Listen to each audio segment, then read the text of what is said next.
जिनके गुणों के गान में वे वर्धमान महान विचरे हमारे।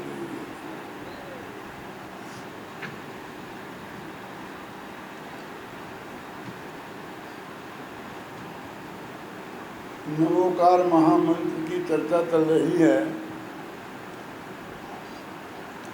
जिसमें अपन ने नवोकार मंत्र की महिमा के संदर्भ में बहुत विस्तार से चर्चा की। अंत में ये कहा था कि कुंद कुंद आचार्य की गाथाओं में भी नवोकार मंत्र जैसी गाथाएं हैं, और उसमें एक पंक्ति में पंच परमेष्टि को याद कर लिया गया है, क्योंकि नमोकार मंत्र में जो 2 पंक्तियां हैं उनमें भगवान को स्मरण करने के अलावा और क्या किया। नमः नमः 5 बार लगा दिया। कुंद कुंद कहते हैं 5 बार लगाने की ज़रूरत क्या है, 1 बार लगाने से भी काम चलता है। 24 तीर्थंकरों को नमस्कार हो, 24 को एक साथ एक नमस्कार हो से काम चल जाता है ना।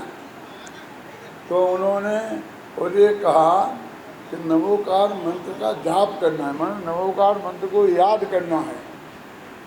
बार बार कोई क्रिया करने की बात थोड़ी है कि आप नमो हरंतारम बोलो फिर ऐसा नमस्कार करो, फिर ऐसा कुछ नहीं है। शांति से बैठो और नमोकार मंत्र का पाठ करो। इसलिए नमोकार की बातें ही कहाँ है, तो वो कहते हैं अरहंत सिद्धाचार्य पाठक साधु हैं परमेष्टि पण। ये 5 परमेष्टि हैं, ये सब आत्मा की अवस्थाएं हैं। इसलिए मैं तो आत्मा की शरण में जाता हूँ। तो वो अरहंते शरणम पवज्जामि, वहाँ तक की विषय वस्तु को एक ही गाथा में समेट लिया।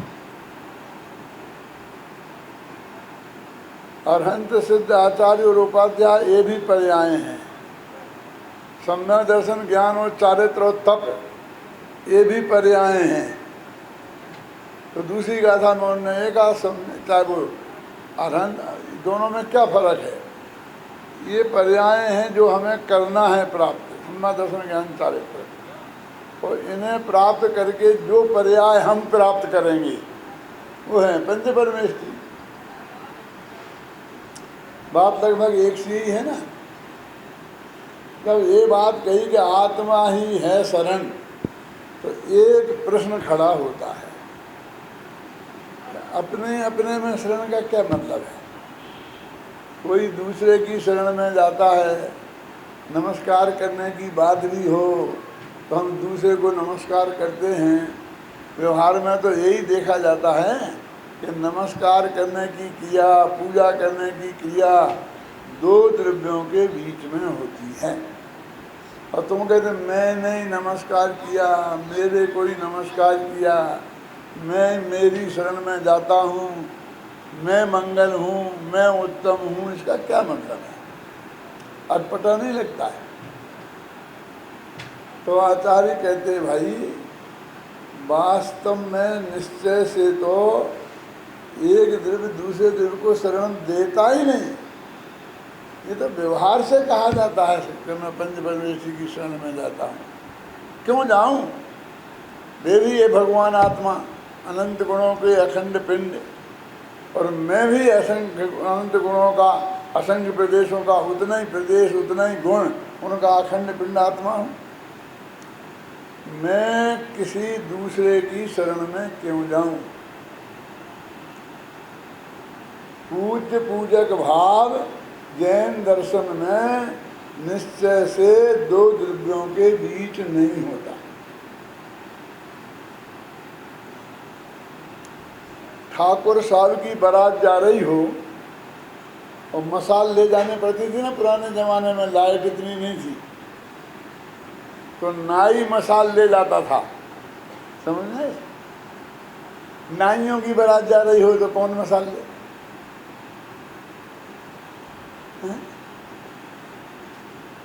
यहाँ तो सभी नाई हैं, सभी भगवान हैं, कौन किसकी शरण में जाए। ये शरण की बात ही अच्छी नहीं है। ये अच्छी बात नहीं है। हम देश में आज़ादी आई कि प्रधानमंत्री और चपरासी दोनों सब गवर्नमेंट के कर्मचारी हैं, कोई फर्क नहीं है। थोड़े तनख्वाह मनख्वाह ज़्यादा कम मिले तो क्या फ़र्क पड़ता है, और काम तो सब अपनी योग्यता के अनुसार करते ही हैं। तो एक छोटे बड़े की भावना ही मान का आधार है। कि छोटे बड़े की बात ठीक नहीं है। इसलिए दास से दासक भाव, दो द्रव्यों के बीच में निश्चय से नहीं होता, और व्यवहार से एक के बीच में नहीं होता। अब कैसे व्यवहार निश्चय की संधि है? आप आए तो मैं आपको नमस्ते करता हूँ, आप मुझे नमस्ते करते हैं, बुलाते हैं, आदर सत्कार करते हैं। लेकिन जब मैं अपने घर जाऊँ और मैं ही अपने को पंडित हुकुमचंद जी नमस्ते, ऐसा नमस्ते करूँ कि आइए आइए, बहुत दिनों से नहीं पधारे, क्या ठंडा लेंगे या गरम, कैसा लगेगा आपको? ये क्या हो गया, पागल तो नहीं हो गया? तो मैं आपका सत्कार कर सकता हूँ तो मैं अपना नहीं कर सकता? करना चाहिए ना। जब पर की शरण में जाने की बात करते हो, अपनी शरण में जाने की बात करते हो, तो हमारा सत्कार भी होना चाहिए, पूजा भी होनी चाहिए। कि होती है, स्वयं की पूजा भी होती है। ये प्रतिपादन जब मैं करता था अभय जी, तो किसी एक व्यक्ति को ये सूझा कि उसने आत्मदेव की पूजा लिख दी।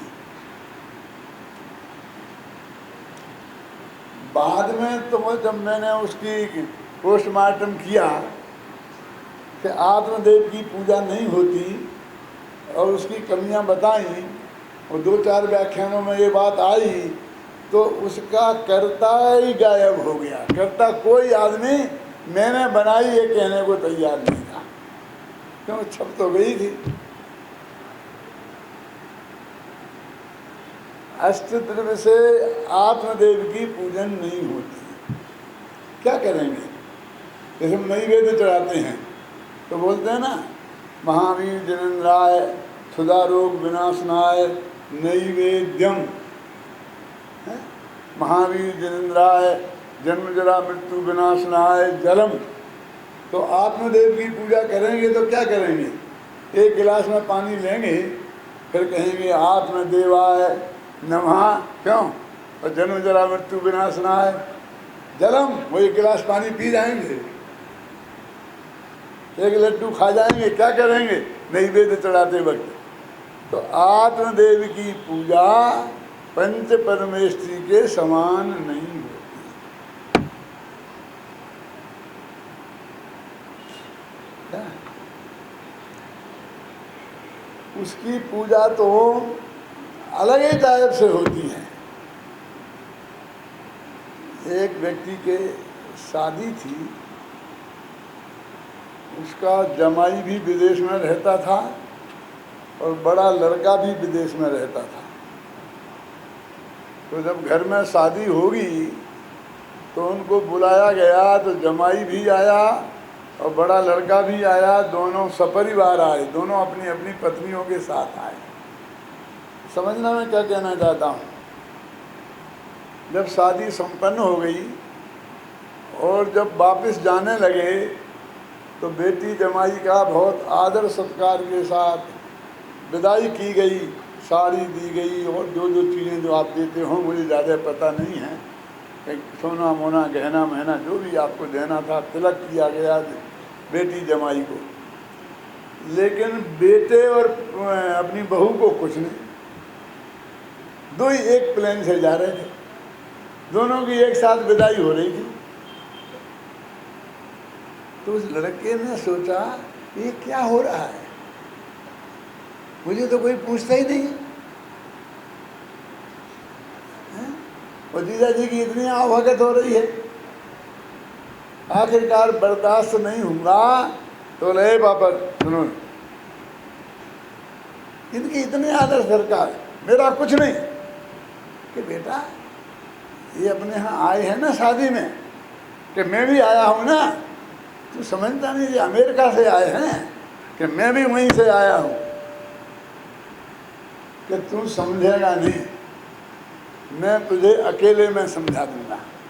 कि नहीं, सबके सामने समझाना पड़ेगा कि धर्म का चक्कर अकेले में नहीं चलता।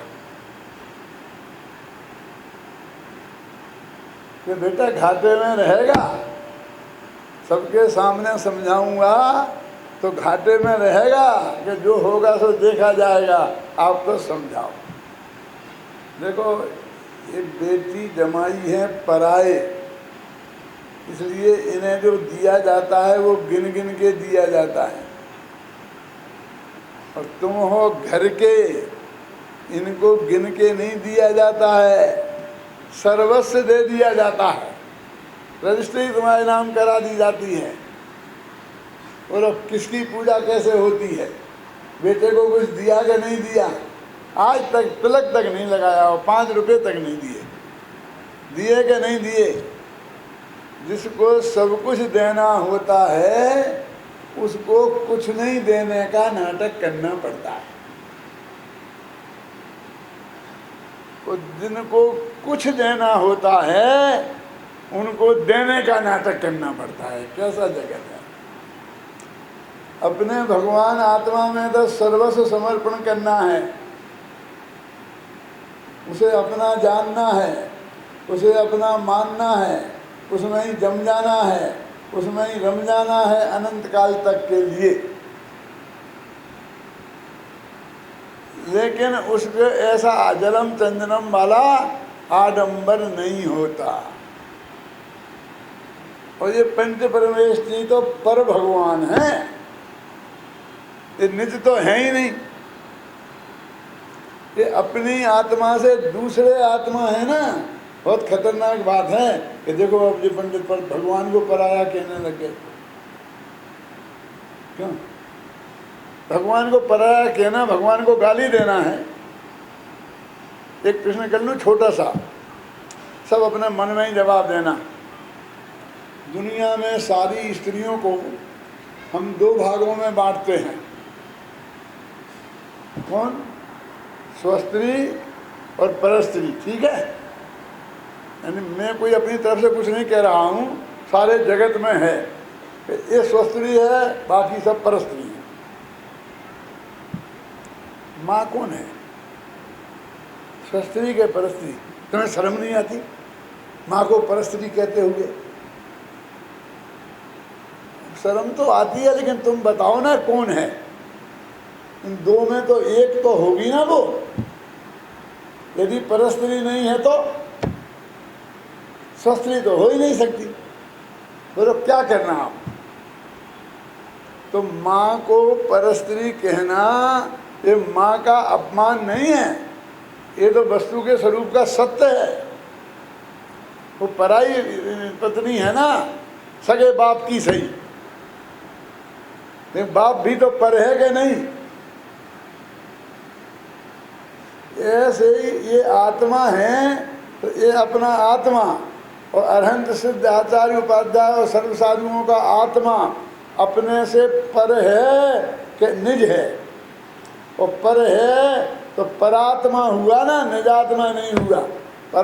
परमात्मा परात्मा है। और दूसरे के प्रति श्रद्धा भक्ति उसे राग कहते हैं। गुरुदेव फरमाते थे इधर आ गए, इधर आ गए, इधर आ गए, समझे?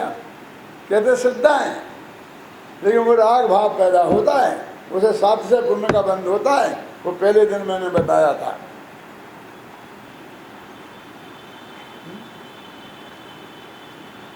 तो उनकी पूजा तो अष्टद्रव्य से होती है, जैसा रोजाना आप लोग करते हैं। वो तो मुझे सिखाने की जरूरत नहीं है। अब मुझे तो ऐसा लगता है कि थोड़ा भुलाने की जरूरत है कि बहुत ही ज़्यादा अति हो गई है।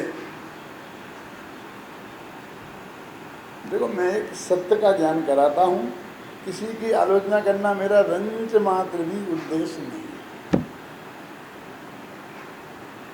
लेकिन एक सत्य को जानना है ना आपको। तो मैं एक बात पूछता हूँ कि पंच कल्याणक होता है, उसमें इंद्र बने, इंद्राणी बने, वो तो ठीक है, क्योंकि इंद्रों ने किया था उनका पंच कल्याणक ऋषभ देव का असली, और उसी की नकल हम कर रहे हैं। लेकिन रोजीना हम भगवान की पूजा करते हैं। हमने एक छोटा सा विधान किया, संवेद शिखर विधान, कोई भी किया छोटा सा 1 घंटे का विधान, शांति विधान किया, उसमें भी इंद्र इंद्राणी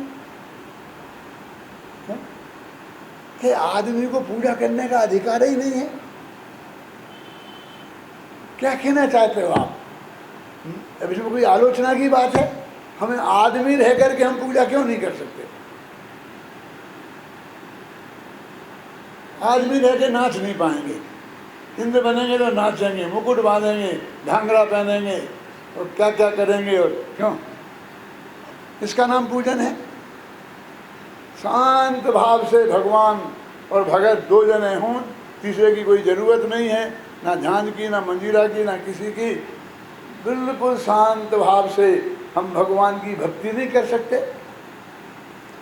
8 द्रव्य हों तो बहुत बढ़िया, ना हो तो भी चलता है। अपने आप भाव पूजन भी होती है कि नहीं होती है? उसका फल कोई कम लगता होगा? अरे फल तो भावों ही का लगता है। तो तुमने इस थाली का माल इस थाली में ट्रांसफ़र किया, उससे रंच मात्र भी पुण्यबंध नहीं होता, घबराना नहीं। शास्त्र के आधार से कह रहा हूँ, और वैसे ही थोड़ी कह रहा हूँ, 200 पंडितों के बीच में बोल रहा हूँ।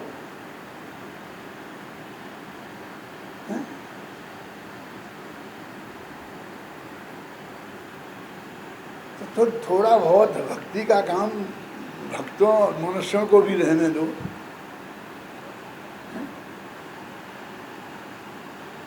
अब ये कहते हैं इसमें किसकी बुराई हो गई, किसकी भलाई हो गई? अब ये सत्य का ज्ञान तो मुझे हर गांव में कराना है। अब तुम्हारे डर के मारे इस गांव में नहीं कराऊंगा तो फिर क्या होगा? मैं तो सब जगह जाऊंगा, वहाँ जाऊंगा, वहाँ कराऊंगा, वहाँ जाऊंगा, जहाँ जाऊंगा वहाँ ये बात बताऊंगा। अभी तो ये बात चल रही है, पूज्य पूजक भाव निश्चय से 2 द्रव्यों के बीच नहीं होता, व्यवहार से होता है। और पूज्य पूजक भाव अपने में अपना, व्यवहार से नहीं होता, निश्चय से होता है।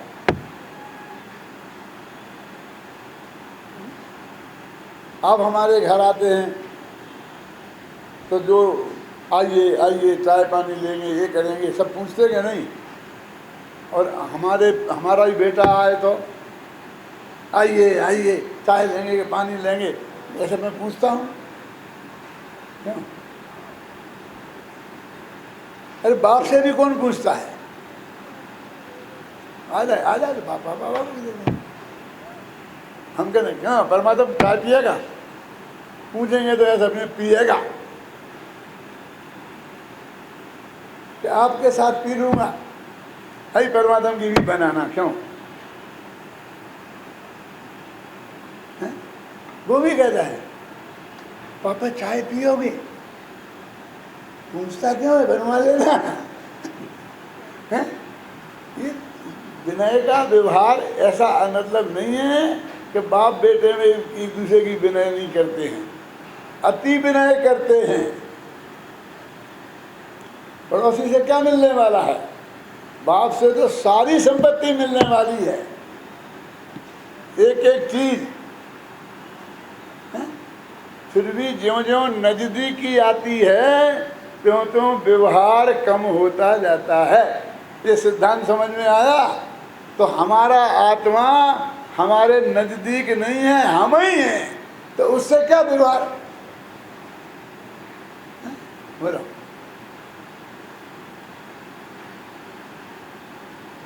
इसलिए बाहर व्यवहार मत देखना। अभी ये तो एक कह रहे हैं कि ये साध्य साधक भाव की जो भक्ति है वो स्वद्रव्य के बीच में ही होती है। समय सार में एक कलश आता है, 16वीं 17वीं गाथा अपन ने पढ़ी थी, गुरुदेव जी के बताया, अभय जी ने अपन को हुआ था। उसके ठीक पहले 16वीं गाथा के ठीक पहले 15वां कलश है। क्या बात, गजब हो गया। अरे गाथा के पहले गाथा होती है 15वीं, लेकिन ऐसा संयोग मिला कि 15वां कलश और उसके बाद 16वीं गाथा। क्या है वो 15वां कलश? बहुत गजब का है। एष ज्ञान घनो नित्यम,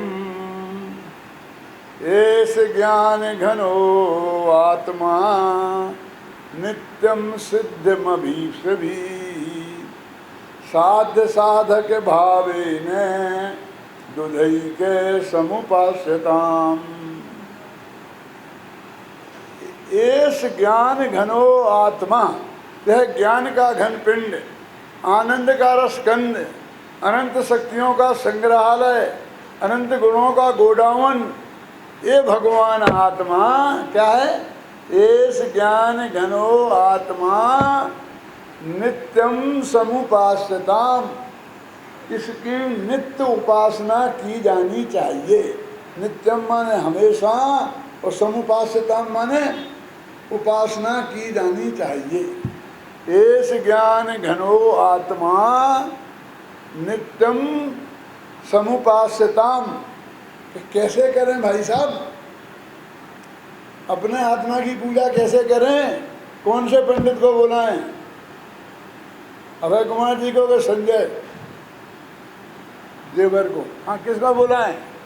कि किसी को बुलाने की जरूरत नहीं है, मेरे से काम चल जाएगा।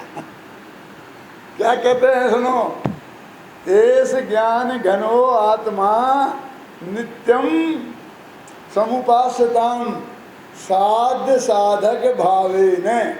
चाहे तुम साध्य भाव से करो और चाहे साधक भाव से करो, लेकिन उपासना करने योग्य अपना भगवान आत्मा है अकेला बस। साध साधक भावेन दुधैकः समुपास्यताम। दो प्रकार से करो, साध्य भाव से करो और साधक भाव से करो, लेकिन उपासना एक की करो। साध्य साधक भावेन दुधा एक उपास्यताम। दुधा माने दो प्रकार और एक आत्मा की उपासना करो। मैं एक छंद बोलता हूँ, शांति से सुनना, सब समझ में आएगा। एष ज्ञान घनो आत्मा नित्यम सिद्धमभीप्सिभी। कौन लोग करें? सिद्धमभीप्सिभी, जो सिद्धि की कामना करते हैं, हमें मुक्ति की प्राप्ति हो ऐसी जिनकी इच्छा है, वे ये काम करें कि अपने आत्मा का दो प्रकार से उपासना करें।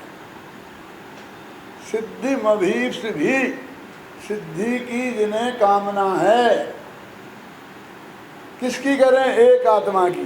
कि दो प्रकार से करें, कि साध्य भाव से और साधक भाव से। ये साध्य भाव और साधक भाव क्या है अभी बताऊंगा। इसका हिंदी पद्यानुवाद किसको याद है? गला किसका अच्छा है? बोलो बोलो, खड़े जोर से बोलो बोलो, क्यों घबराते हो? स्पीकर लेना हो तो इन्हें स्पीकर दे दो, बोलो।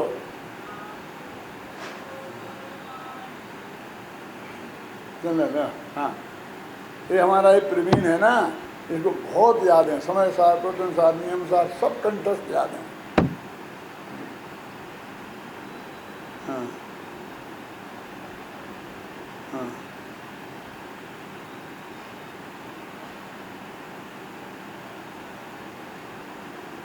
बोलो भाई। है कामना यदि सिद्धि की तो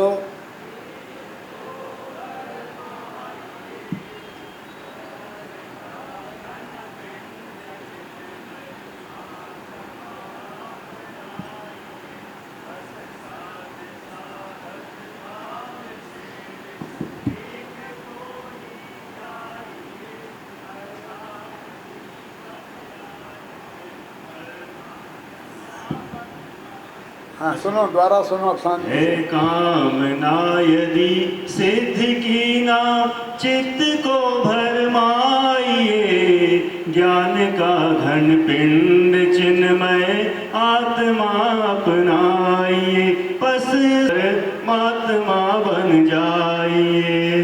बस आप हो। और उसकी विधि क्या है देखो, कितनी सरल है।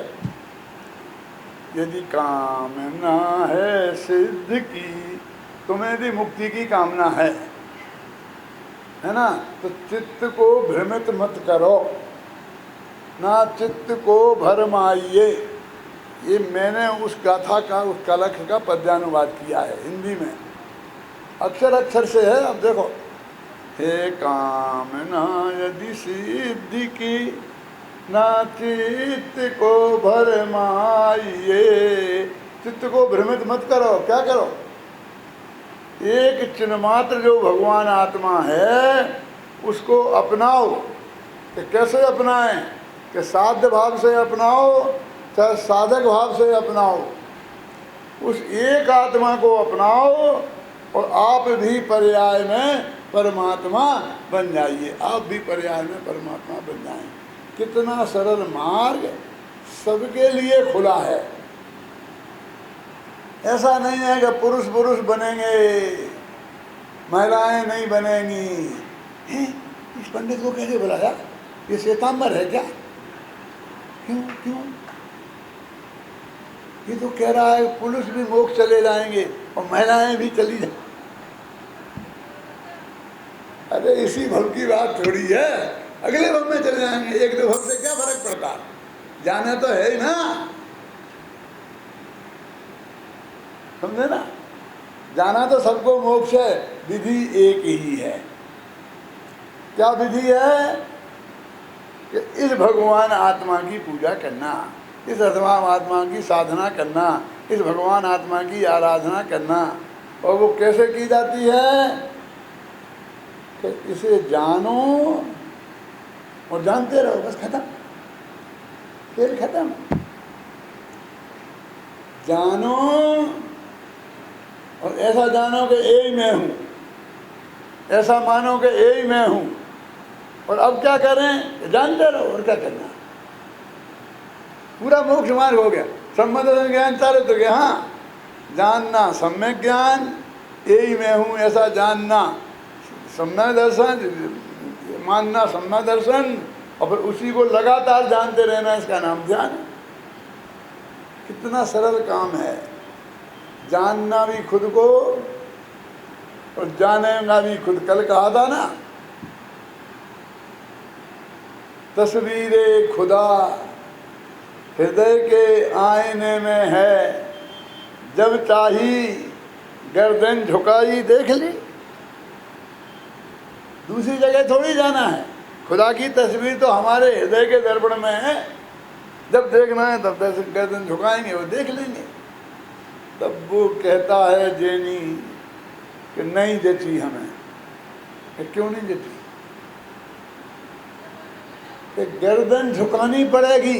गर्दन झुकाई लिखा ना, देख ली।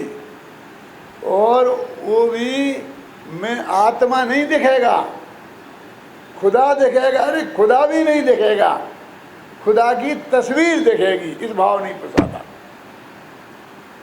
क्या कहना?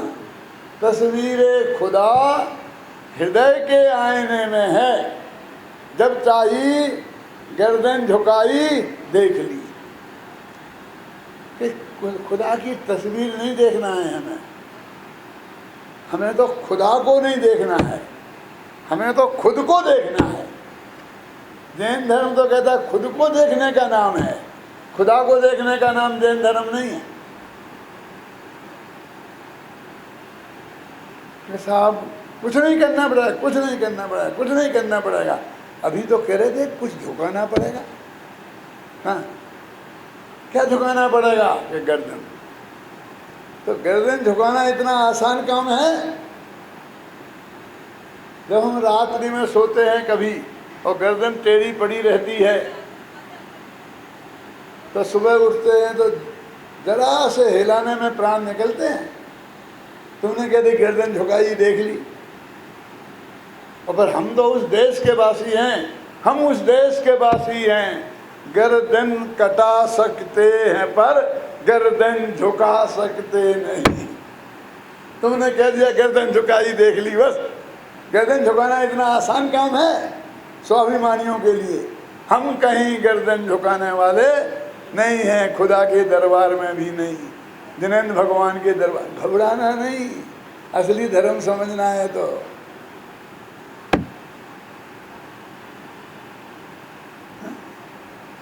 ये गर्दन कहीं दूसरी जगह झुकने के लिए नहीं है।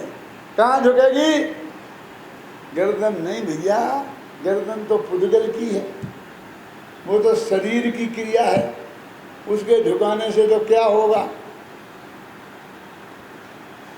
अपना जो उपयोग है, उपयोग समझते हो, ज्ञान, ज्ञान की पर्याय, उसको झुकाना है। तो उसमें कुछ आंखें ऐसी नहीं करनी पड़ती, ऐसा नहीं करना पड़ता। अपनी जो भगवान की मूर्ति है वो कैसी है? झुकी हुई गर्दन की है, ऐसी है। बहुत से लोग सामायिक करते में आपने देखा होगा, क्यों गर्दन का को झुका रहे? अपने यहाँ तो ऐसे अकड़ का काम है, रीढ़ की हड्डी सीधी रहना, गर्दन सीधी रहना, सब कुछ सीधा रहना, क्यों? और आंखें खुली रखना कि बंद?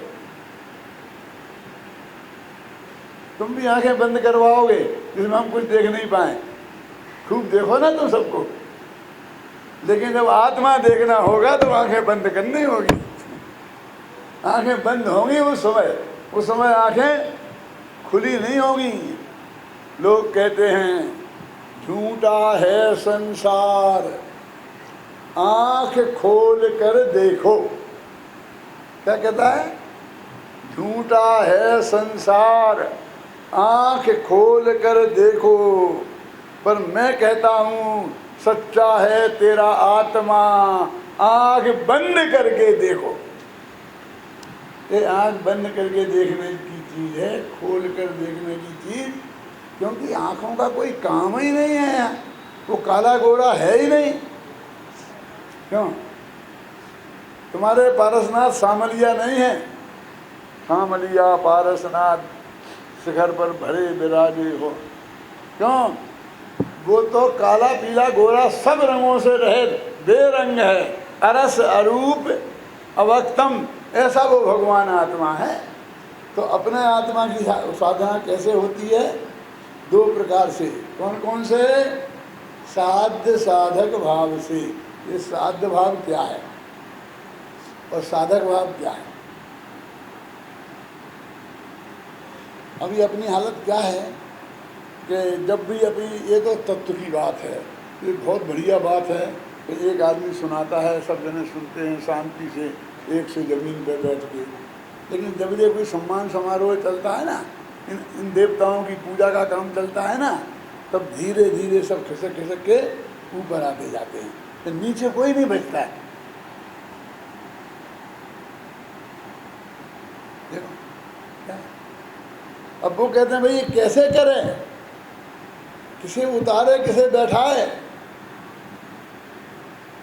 कि चित्त की गद्दी पे से किसको किसको बैठाए? सिद्ध भी अनंत हैं। वो कह रहे कोई नहीं, एक पर के झटके में सब साफ। एक पर आत्मा के ध्यान से धर्म नहीं होता, पुण्य होता है एक झटके में। अब अकेला अपना आत्मा बचा, तो ये अकेले इस आत्मा की आराधना करना है, माने कितनी बादाम लगेंगी? ये बादाम वाला भगवान नहीं है, कुछ नहीं लगेगा, बस तेरा उपयोग लगेगा। आप हमसे कहो पंडित जी आपको क्या चाहिए, फरमा दो, हम देने को तैयार हैं। मैंने कहा भैया तुम्हारा थोड़ा ध्यान चाहिए कि मेरी बात ध्यान से सुनो, और कुछ नहीं चाहिए मुझे। यहाँ वहाँ मत देखो, कम से कम 1 घंटा मुझे दिया है, तो एक बात, इसी बात को ध्यान से सुनो, मैं सिर्फ ये चाहता हूँ। तो वो कहते हैं भैया जब आत्मा को देखो तो आत्मा क्या चाहता है कि बस तुम उसे देखो। वो हाजिर हुजूर भगवान हैं, अपने मंदिर में भगवान विराजमान है ना, अपन को दर्शन करना है तो कब करें? कि तुम नक्की करो कब करना है। भगवान तो बेचारा 24 घंटा बैठा है तुम्हारे इंतजार में, तुम जब जाओगे तब हाजिर कर लो दर्शन। मना नहीं करेगा, रात के 2 बजे जाओगे तो भगवान मना करेंगे? ऐसे ही अपना भगवान आत्मा हाजिर हुजूर है, 24 घंटा बैठा है कि कब करें उसकी आराधना, कि जब तुम्हें करना हो, रात के 2 बजे करो, 3 बजे करो, दिन के करो, जब करना हो करो। माने आत्मा के दर्शन जब चाहो तब करो, उसमें कोई प्रतिबंध नहीं है, रात्रि भोजन का दोष नहीं लगेगा। क्यों? कि कैसे करें, कि कैसे माने क्या, कि साध्य भाव से कि साधक भाव से। अब ये साध्य भाव क्या है और साधक भाव क्या है? मेरे विद्यार्थियों को छोड़ करके बाकी कोई हाथ उठा के बताए कि वो जानता है कि नहीं जानता है। तुम नहीं है मेरे विद्यार्थी।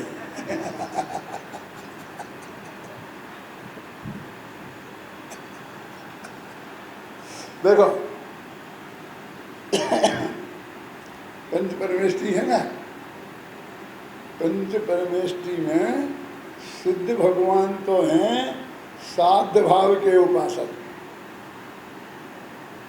और अरहंत आचार्य उपाध्याय और सर्व साधु हैं साधक भाव के पुजारी। ये क्या कह रहे?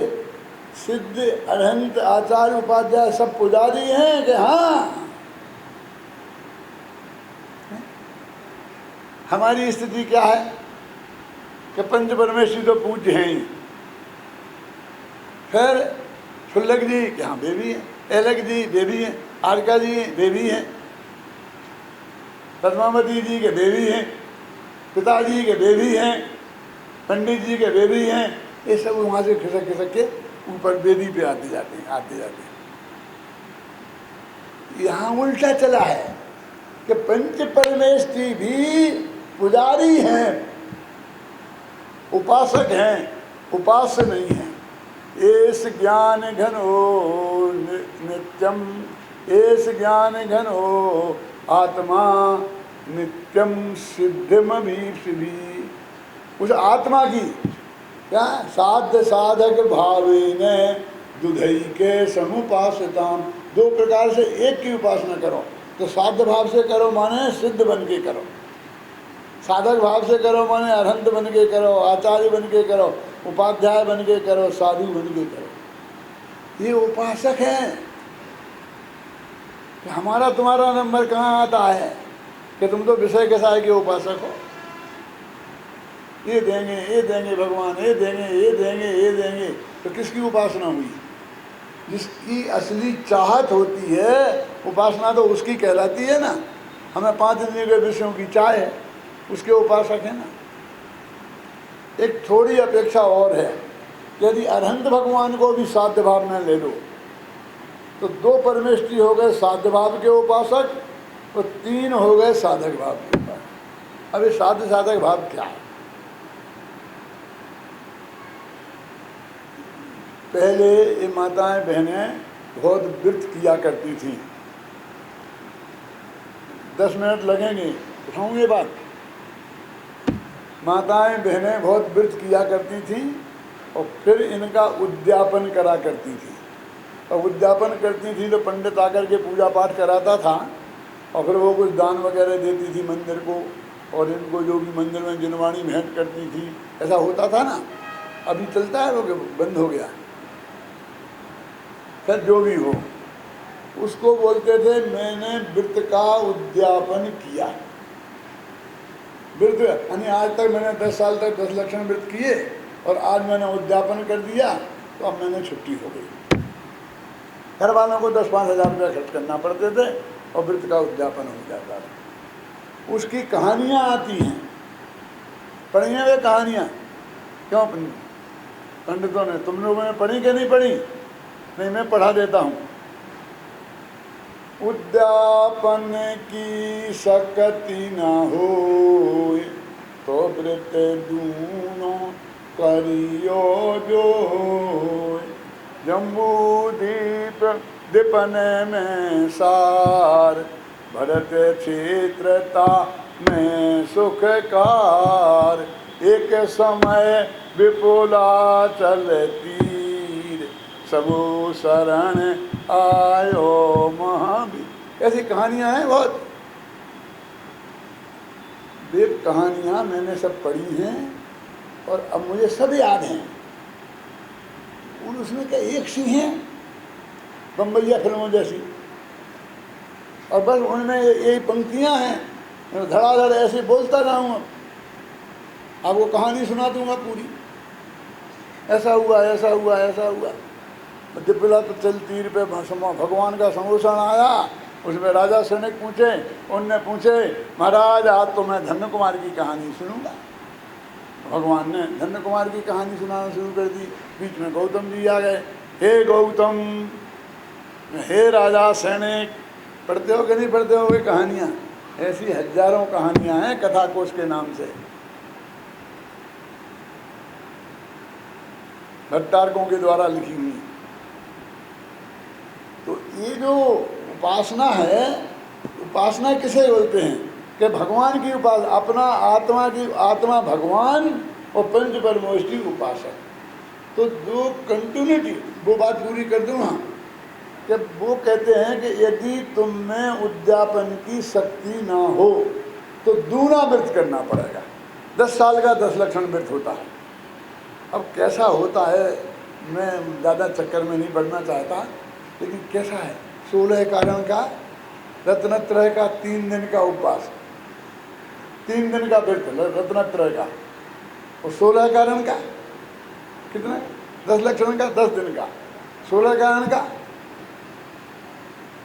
इतना नहीं आता, 16 दिन नहीं, 1 महीना। अरे गलत हो गया, 16 कारण बंध का कारण है, उसका 1 महीना तक पूजा, और रत्नत्रय मोक्ष का कारण है, उसको 3 दिन में निपटा दो। किसी को होश तो है ही नहीं।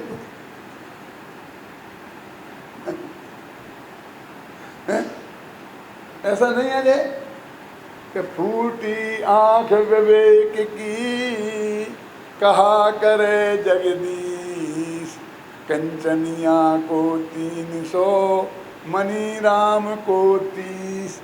नहीं समझ में, अरे इतनी बात समझ में नहीं आई कि विवेक की आंख फूट गई है, किसकी, जनता की। फूटी आंख विवेक की, कहा करे जगदीश, भगवान क्या करेगा बेचारा, कहा करे जगदीश।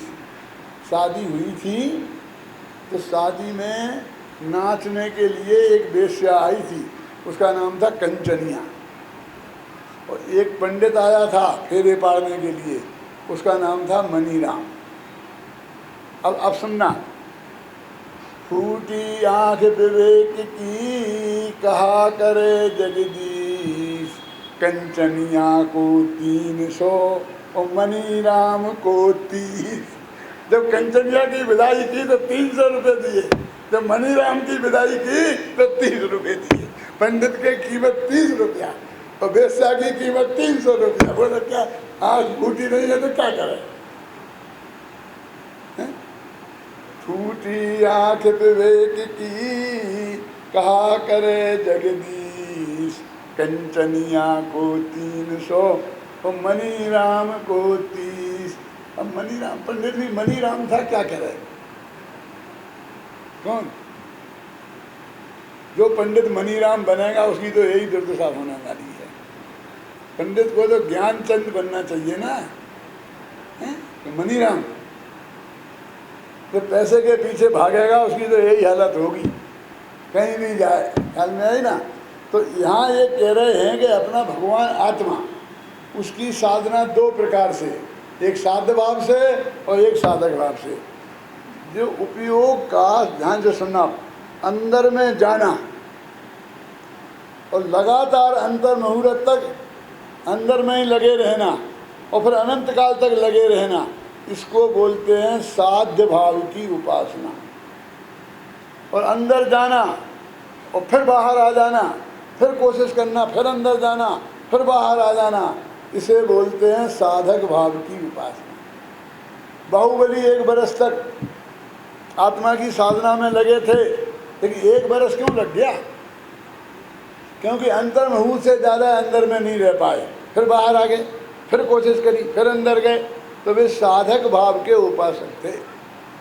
और जो अंदर में गया, जमा सो जम गया, फिर लौटा बाहर आया ही नहीं, वो साधक भाव के। सिद्ध भगवान अपने में जम गए तो जम गए, अनंत भगवान अपने में जम गए तो जम गए।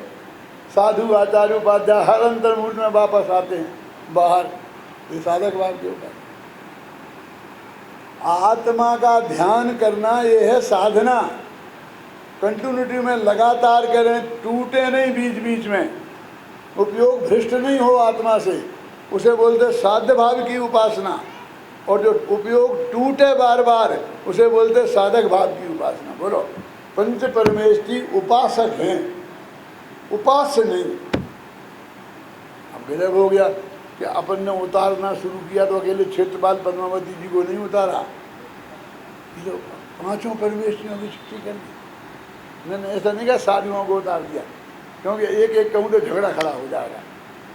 पंच परमेश्वरी को उतार दिया ना, सिद्ध भगवान तो ऐतराज करते ही नहीं है, और सिद्ध भगवान की पार्टी का कोई यहाँ है भी नहीं, ये तो यहाँ आता ही नहीं है। क्यों? इसलिए कोई डर नहीं है। शास्त्र में लिखा है सब भगत हैं, तो सब भगत बन गए तो भगवान कौन? सब उपासक बन गए तो उपास्य कौन है? उपास वो अपना त्रिकाली ध्रुव आत्मा, एस ज्ञान घन हो आत्मा, वो उपास है, उपासना उसकी करनी है। फिर बोलता हूँ ये छंद, अब ध्यान से सुनना। एस ज्ञान घन हो आत्मा नित्यम सिद्धम अभीक्षवी साध्य साधक भावे न दुधई के समुपासताम। दुधा माने दो प्रकार से, साध्य भाव से और साधक भाव से। एक माने एक आत्मा की उपासना कर, उपासना करने योग्य एक अपना त्रिकाली ध्रुव भगवान आत्मा ही है और कोई नहीं। उसकी उपासना अंतर मुहूर्त तक की तो गारंटी से केवल ज्ञान होगा।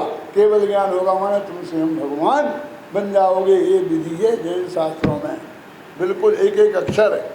मैं सबसे चर्चा करने को तैयार हूँ, हिंदुस्तान और पाकिस्तान जहाँ से भी कोई आवे, विदेश क्षेत्र से, यहाँ से वहाँ से, जहाँ से भी आए, सबसे मार्ग तो एक ही है। क्यों?